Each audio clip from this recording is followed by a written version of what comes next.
मैं रोज कॉलेज जाती तो बस के इंतजार में एक नीम के पेड़ के नीचे खड़ी हो जाती, लेकिन वो पेड़ मुझे बहुत तंग करता। कभी मेरे ऊपर पत्तियां गिराता तो कभी हवा के झोंके के साथ अपनी डालियों से मेरे कंधों को छूता। जरा सा मैं उसकी तरफ देखकर न मुस्कुराती तो वो निम्बोली पे मेरे ऊपर फेंक कर मारता। मैं झुंझलाती, पैर पटकती और वह एक पागल प्रेमी सा अपने खूब सारे फूल गिराकर मुस्कुराता। मैं उससे कहती, तू मुझे इतना परेशान क्यों करता है? तो चुपचाप खड़ा हो जाता। उसकी एक पत्ती नहीं हिलती और जो फूल गिरने वाले होते वह वही थम जाते। फिर मैं हंस देती।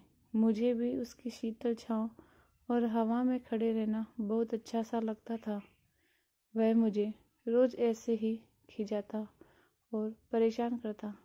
कई बार मैं कॉलेज नहीं जाती थी तो वह अगले दिन मुझसे गुस्सा हो जाता। न मेरे ऊपर निम्बोली फेंकता, न मेरे ऊपर फूल गिराता, न पत्तियां गिराता, और तो और हवा का झोंका आता तो अपनी डालियों को मेरे कंधों के पास से बिना छुए ही ले जाता। लेकिन मैं जैसे ही उसकी तरफ देखकर अपनी पलकों को झपकाती और मुस्कुराती, वह पल भर में अपना गुस्सा भूल जाता। बस यही रोज चलता हमारे बीच। मैं कई बार उसके लिए कुछ कविताएं लेकर ले जाती तो वह मेरे दोनों कंधों पर अपने डालियां झुकाकर बड़े इत्मीनान से सुनता और मेरे ऊपर धूप का एक कतरा नहीं आने देता। एक दिन हवा का तेज झोंका आया तो और उसकी डालियों ने मेरे दुपट्टे को पकड़ लिया और वह मुझे खींचने लगा, जैसे वह मुझसे कुछ कहना चाहता हो। लेकिन मैंने सोचा बस ऐसे ही, और मैं चली गई। लेकिन दूसरे दिन जब मैं वहां पहुंची तो उसे काट दिया गया। मैं उसे कटा देख रोने बिलखने और चीखने चिल्लाने लगी। उसने मुझे कितना याद किया होगा। सचमुच वह सही जताता था।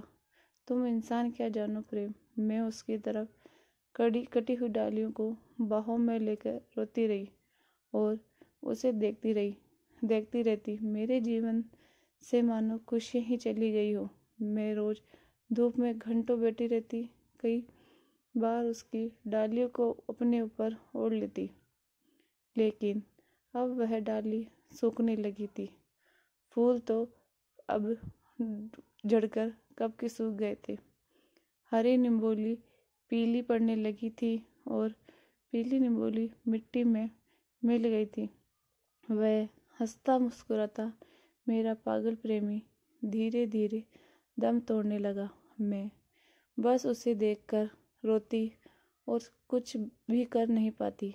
और एक दिन वो देखते देखते सूखकर मिट्टी में मिल गया। उसकी लकड़ियां भी अब लोग ले गए थे।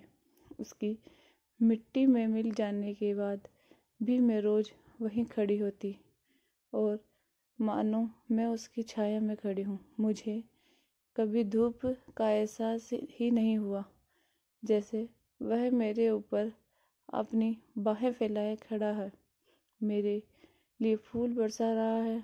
कई बार मैं रोती तो मुझे एहसास होता कि मानो मुझसे किसी ने निम्बोली फेंक कर मारी हो, और मुझे धीरे धीरे से समझ में आया मैं भी उससे बहुत प्रेम करती हूँ। शायद ही मैंने इतना प्रेम किसी से किया होगा। और एक दिन अचानक न जाने मुझे क्या हुआ, मैं उसे खोई मिट्टी में ढूंढने लगी और उसकी कुछ मिट्टी दुपट्टे में भरकर घर ले आई और घर के दरवाजे पर बैठकर उस मिट्टी को देखने लगी। अचानक एक हवा का झोंका आया और सब कुछ मेरे हाथों में से बिखर गया। वह मिट्टी फैल गई। मैं चुपचाप रहने लगी, मानो मैंने अपना कोई सगा खो दिया हो। एक समय बीता। एक दिन मैंने देखा जहाँ दरवाजे के पास मेरे हाथों से मिट्टी फैली थी, वहाँ एक नीम का पौधा उगाया है, जबकि उसकी चारों तरफ कंक्रीट की सतह बनी थी। मैं उसे देखकर बहुत खुश हुई और उस दिन मुझसे ये बात महसूस हुई कि सचमुच प्रकृति से बड़ा प्रेमी कोई नहीं है। हमें इनको बचाना चाहिए, इनसे एक घर के सदस्य की भांति प्रेम करना चाहिए। और इन दिन के बाद में फिर और उस दिन के बाद में मैं फिर से खुश रहने लगी।